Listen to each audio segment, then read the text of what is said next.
The more things a man is ashamed of, the more respectable he is. This statement by George Bernard Shaw describes some of my life. Madam Toastmaster, fellow Toastmasters, and most welcome guests. In this speech, I will speak about some events in my life and how I've learned to conquer shines through them, and how you can too. Whether a man thinks he can or cannot, he's right.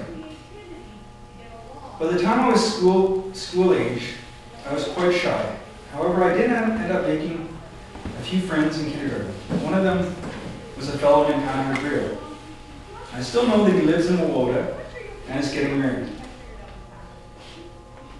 School was always very enjoyable for me, although there were some subjects I struggled vehemently with. One of them was creative writing. Like most boys, I was a messy writer. English became enjoyable for me in my latter years of school, and I still like writing poetry to this day.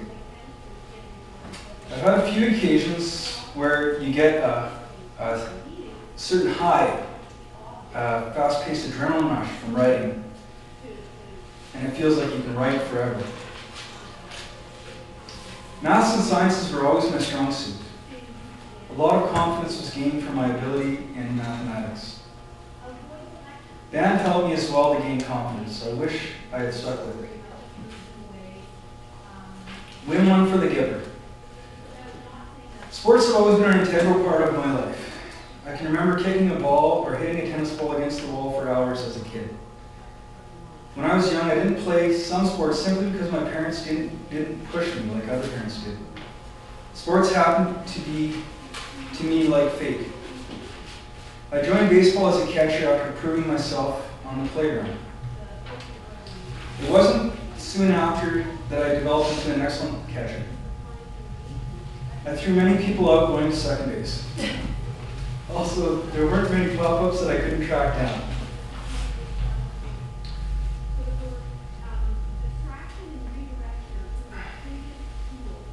My team ended up winning provincials in 12 and under in baseball, which was the highlight of my baseball career.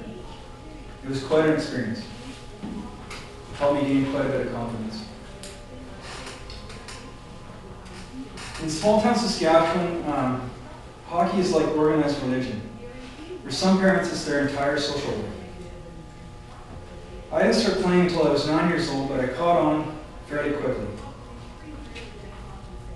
By the time I was 13, I was playing goalie, and by the time I was 17, I ended up being quite a goaltender. My hockey career was capped off by my team Wowota winning the provincial C championship, in which I received a shutout. This experience gave me tremendous confidence. A good friend is better than 1,000 enemies. I made quite a few friends as a child, and some I still have to this day. One of my closest friends was a girl named Erin Ast. Erin and I did quite a lot together. I remember playing Lego with her for hours. We went on long bike rides together, and we shared many moments. We hung out at a lake near Wowota called Kenosi. Erin's mom and dad had a cabin there, and we would hang out at the beach quite a bit. We shared some great memories. Another friend was David Balfour. He, like Erin, was one of my parents' friends' children. David and I shared a lot of memories together. We did a lot of goofing off, like most young boys do. I remember going on trips with him to Saskatchewan Roughrider games. We both shared a passion for certain sports like hockey and golf. Goofing off shows us what we're really made of. As a kid, I went to many camps. I went to church camps as a kid. There I met and participated in many activities. I remember competing in an obstacle course and tying for first place. There was a fair bit of goofing off around there as well.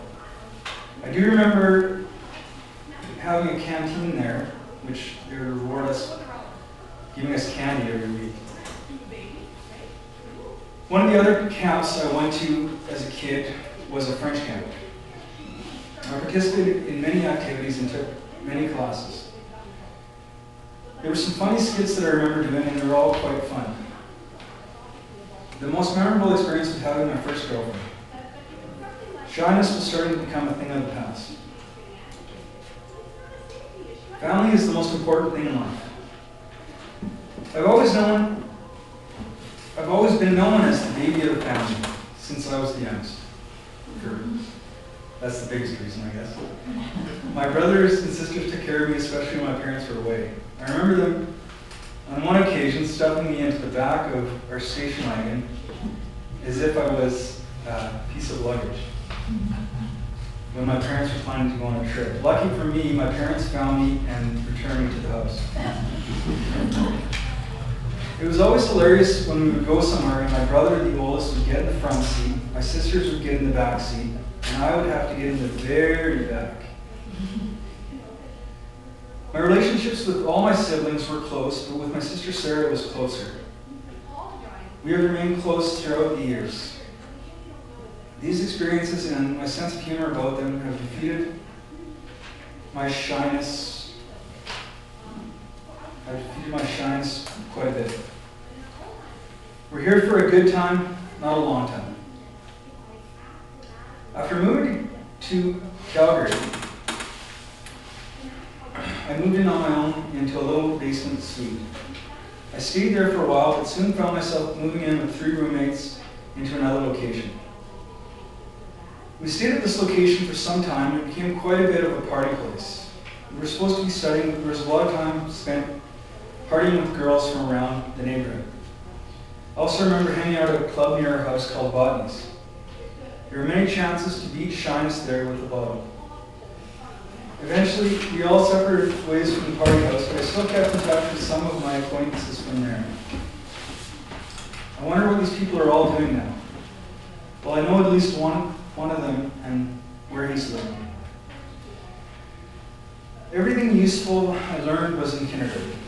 After school in Calgary, I decided to try something new and explore the wonderful world of seismic surveying.